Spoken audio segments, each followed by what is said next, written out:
ایران ای مرز پرگوهر، ای خاکت سرچشمه هنر.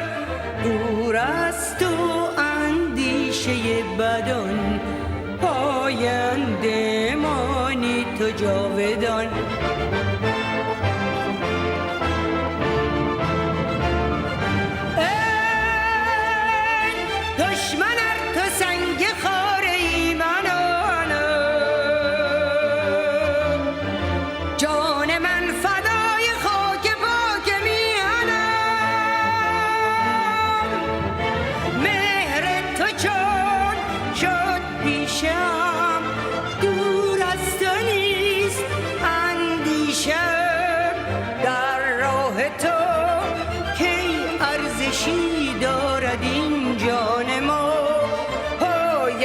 باد خاک ایران ما.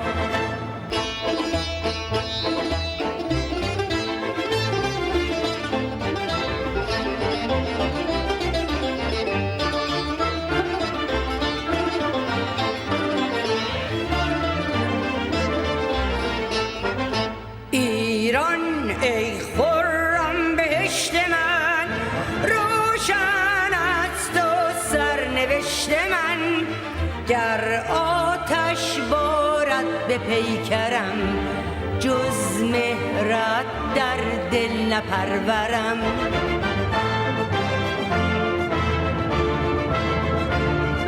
با آب و خاک و مهر تو سرشته شد گلم. مهر اگر برون رود تهی شود دلم. مهر تو چون شد پیشم، دور از تو نیست اندیشم. در راه تو کی ارزشی دارد این جان ما، پاینده باد خاک ایران ما.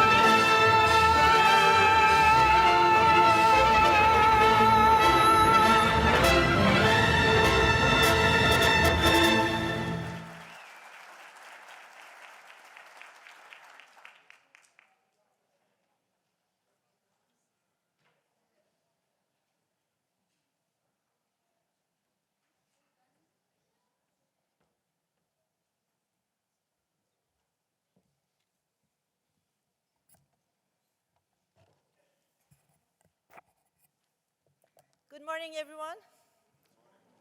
Ladies and gentlemen, esteemed guests, my name is Suna Samsami. I'm the U.S. representative of the National Council of Resistance of Iran. It's my pleasure to welcome all of you to Free Iran Convention 2025.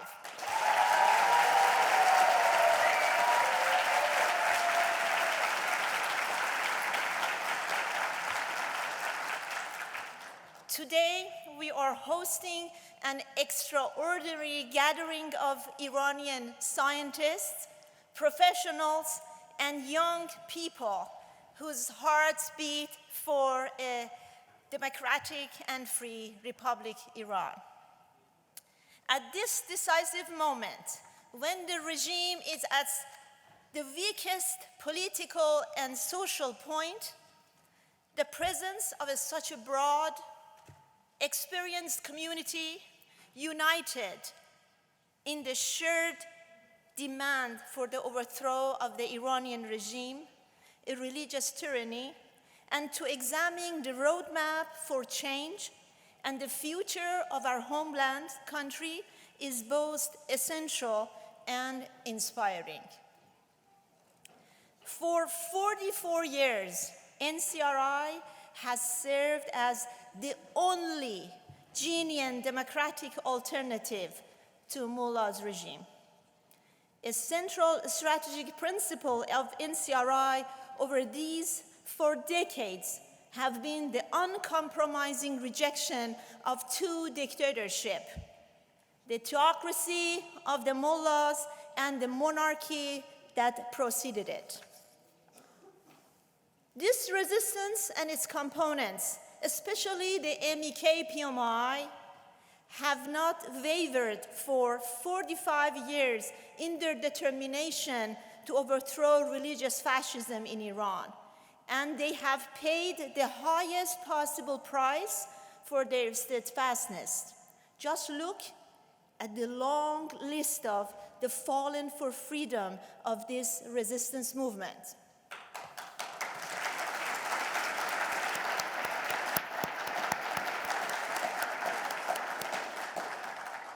The NCRI vision, reflected in the 10-point plan of Mrs. Maryam Rajavi, the president-elect of the NCRI, offering the Iranian people a clear vision for future and a concrete plan for the transition to a democratic republic in Iran, including separation of religion and state, full equality between men and women, an independent judiciary, freedom of speech, assembly, political parties, and freedom of press, prohibition of torture, abolition of death penalty, autonomy, and an end to discrimination against Iran's ethnic minorities and national minorities in accordance with the NCRI policy, and a non-nuclear Iran.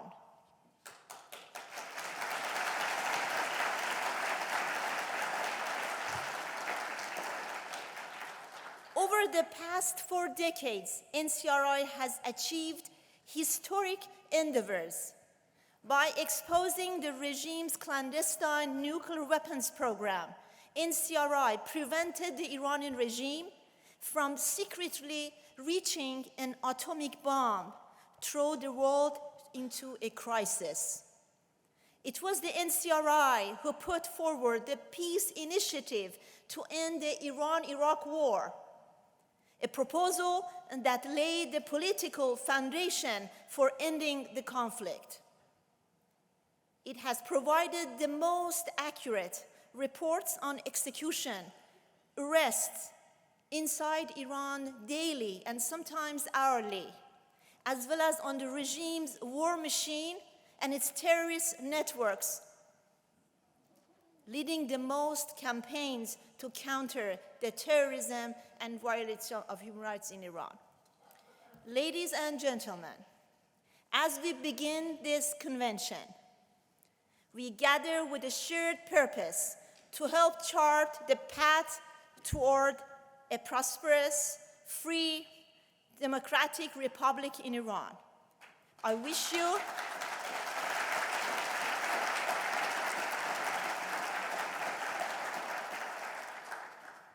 you all a very productive, meaningful, and successful convention.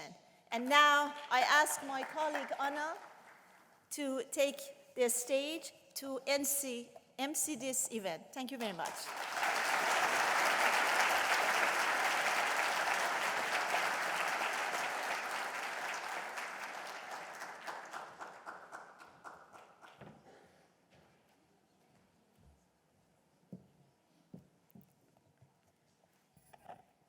Good morning, ladies and gentlemen, distinguished guests, and champions of freedom. Welcome to the Free Iran Convention 2025.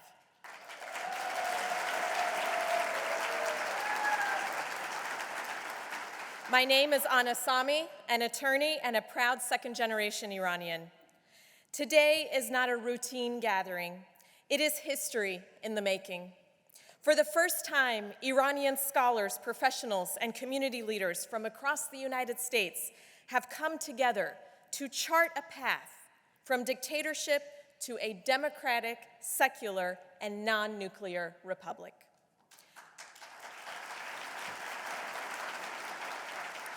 This is more than an event. It is a movement fueled by courage, conviction, and the unshakable belief that freedom is not a privilege, but a right.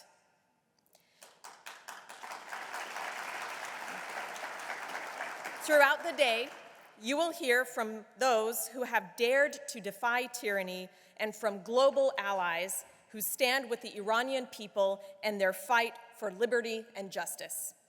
Together, we will confront the challenges of Iran's present, explore the forces driving change, and present a vision for a free, democratic Iran at peace with itself and the world.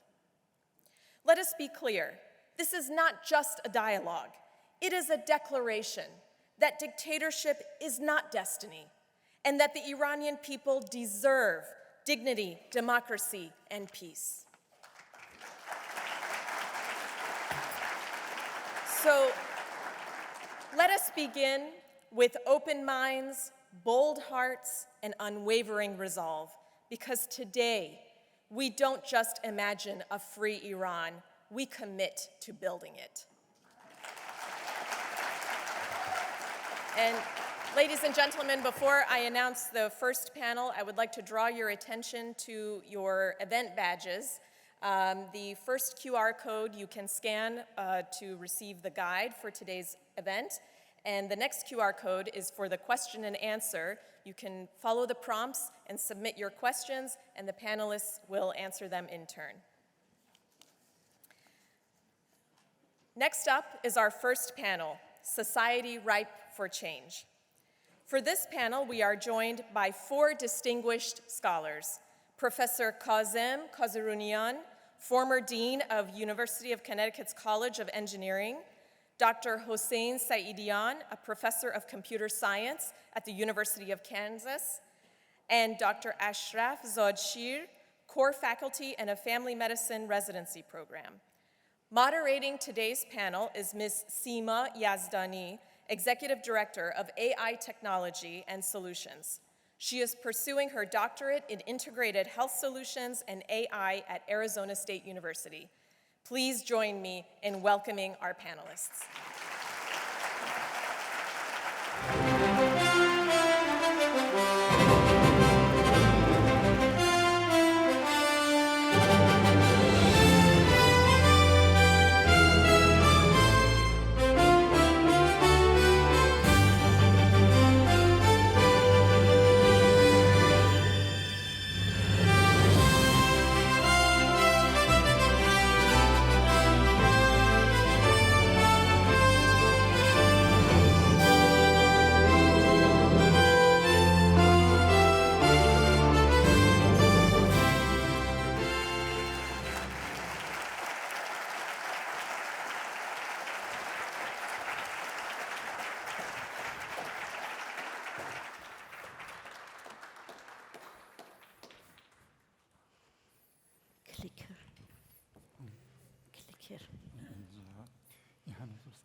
Good morning, everyone. Honorable guests and distinguished scholars, members of our panel, Society Ripe for Change. Welcome. Thank you for being here. Thank you, Dr. Sami, for that inspiring lead-in. And profound gratitude to the National Council of Resistance of Iran, Washington office for this convention, elevating the Iranian people's unyielding stand against tyranny on the global stage. The world is finally watching. Today, we frame Iran's seismic shift, a nation on the edge of transformational change. Over 4 decades of repression and corruption have cracked the regime's facade, forging unbreakable solidarity among people, diaspora, and organized resistance. This isn't fleeting unrest. It's the maturation of social readiness for overthrow. Guided by clear inquiries, questions we will be addressing on the panel are: 1, what sustains discontent? What are the root causes? 2, how does the discontent manifested? What are the signs and signals? 3, where is the role and influence of the opposition? Where is it headed? We will hear more about this fact-based research from our scholars on the panel who have dissected the data, trends, and lived truth. No speculation, No slogans, just evidence, illuminating history's pivot. This moment is not an echo. It's Iran's thunderous call for rebirth. Witness the convergence, Iran's fury, women's fearless vanguard, resistance iron organization, and the mullah's widening fissures. The regime, marred by tyrannical terrorism, massacres, and the world's highest executions, crumbles, yet uprising escalates. From 2022's national uprisings, blaze to today's tipping point. Isolation breeds desperation. This demands our advocacy, a clear-eyed look at scholarly data exposing the regime's fragility. Iran isn't imploding, it's igniting toward a democratic, secular, non-nuclear republic.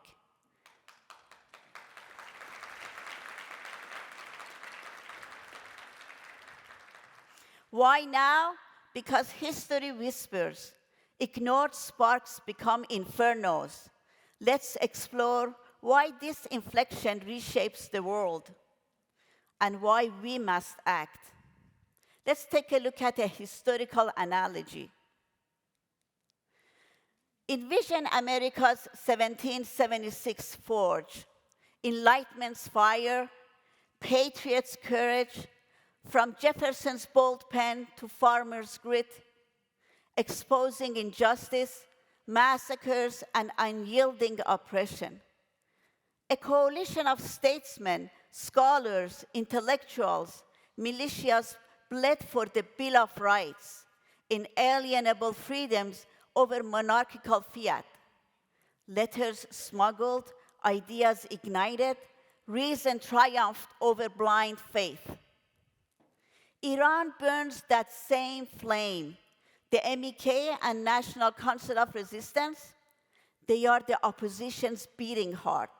Underground cells to excite visionaries, enduring 47 years of torture with no hate, only hope. Jefferson nailed it. Enlightened reason must prevail over blind faith. That's Iran's method.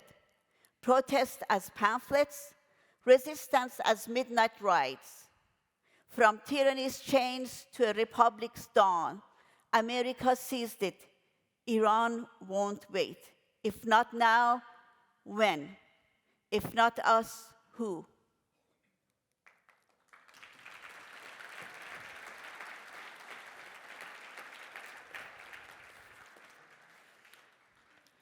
This panel delivers that evidence, presenting three perspectives dissecting Iran's readiness through empirical rigor. Let's begin with our voices, setting the context and sharing perspectives and insight. First, Professor Kazarunian will cover social and economic drivers of this content. What sustains this content?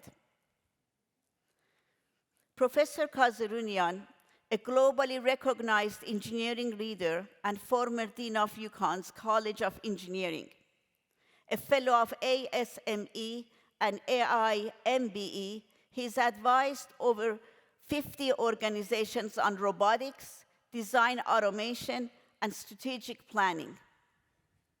Dr. Hossein Saeidian, a professor of computer science at the University of Kansas with over 170 publications in software engineering and cybersecurity.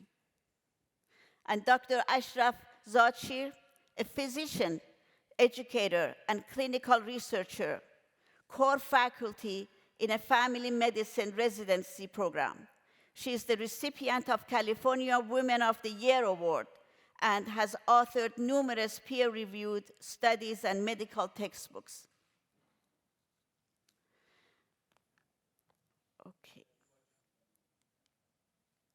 Okay, Dr. Kazarunian.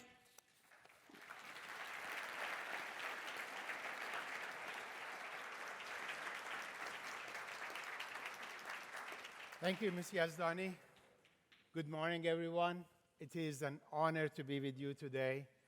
to be among you. It is an honor to be one of you. And it's also a distinct privilege for me to be able to present the results of the research of a group, a team of scholars, colleagues that work on the project being presented today.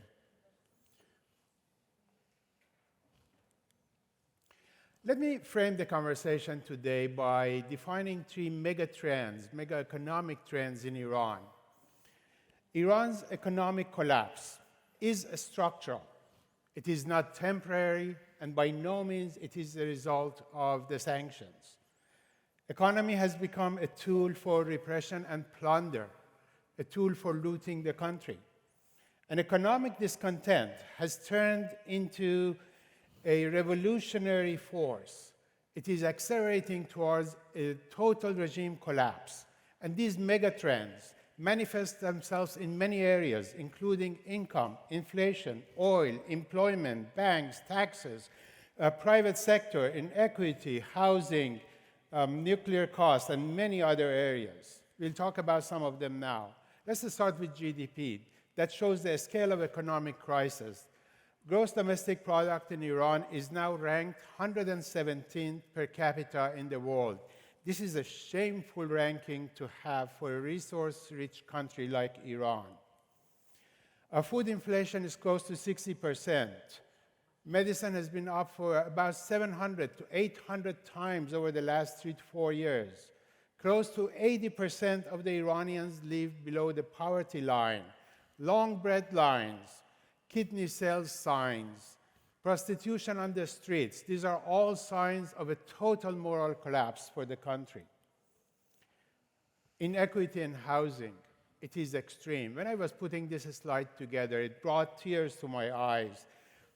The rich people, the mafia that owns Iran in many ways, the Aghazadeha on one side, and then you look at the poor people and how they live and extreme conditions of their living. 1% of the country owns more than 30% of the riches of the country.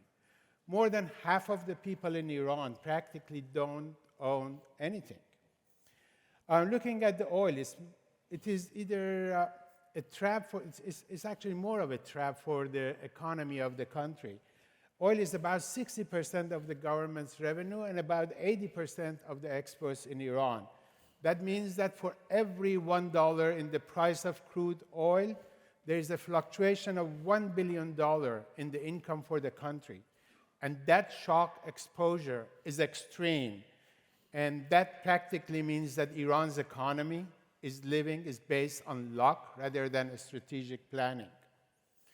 Average worker earns about $150 to $200 per month, among the lowest in the world.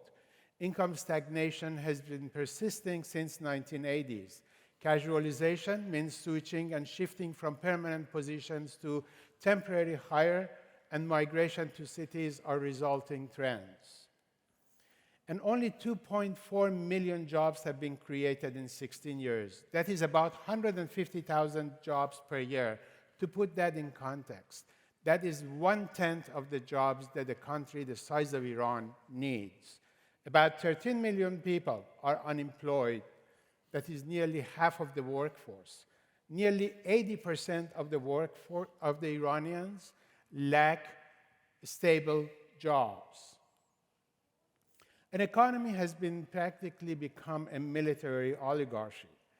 Sepah Pastaran, IRGC, officially controls 1/3 of the economy. The actual number is closer to 60%, and they own half of the oil exports. This leads to a vicious cycle of plunder, repression, leading to more plunder. And nuclear cost, since 1990s in Iran, is estimated to be about $2 trillion.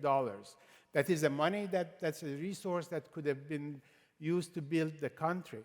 Instead, it has led to more isolation and more repression.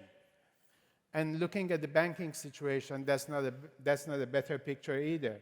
Bank Milli Iran, National Bank of Iran, its capital adequacy is -5%. Capital adequacy, CAR, is a ratio that is used to measure the health of a banking system. Banque Sepah Bank, it has a capital adequacy ratio of minus 23%. That means that practically these two banks are bankrupt. They're operating in bankruptcy. Very similar to IND Bank that was bankrupt a couple of months ago. And all of these banks are suffering because of the toxic assets, unpaid loans, and corrupted internal loans that are given to the ruling regime. The capital adequacy ratio actually for a healthy bank in the world is about 10%. Taxes is another story. Taxes have quadrupled over the last few years. They are now 4 times the income that the government has from oil. What that means is that the poor in the country is financing the repression and financing the plunder of the country.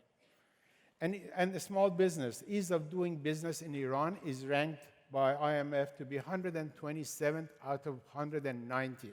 Again, a miserable, shameful position to have.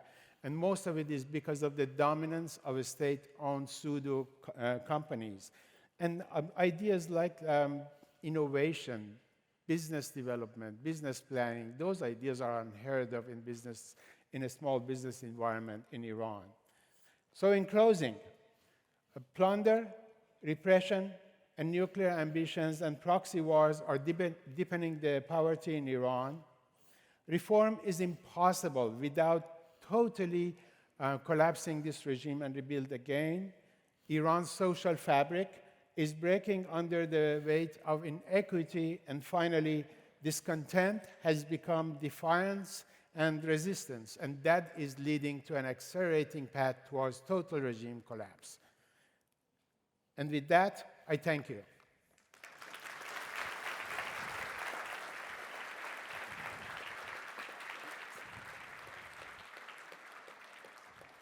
Thank you, Dr. Kazarunian. Your insights on the economic stranglehold, the plunder, the lost jobs, the stolen futures, reveal why this discontent isn't just simmering. It's boiling over. We appreciate that unflinching analysis. Dr. Saidian, please share how these burdens are pushing Iran toward real change. How is it manifested? Over to you.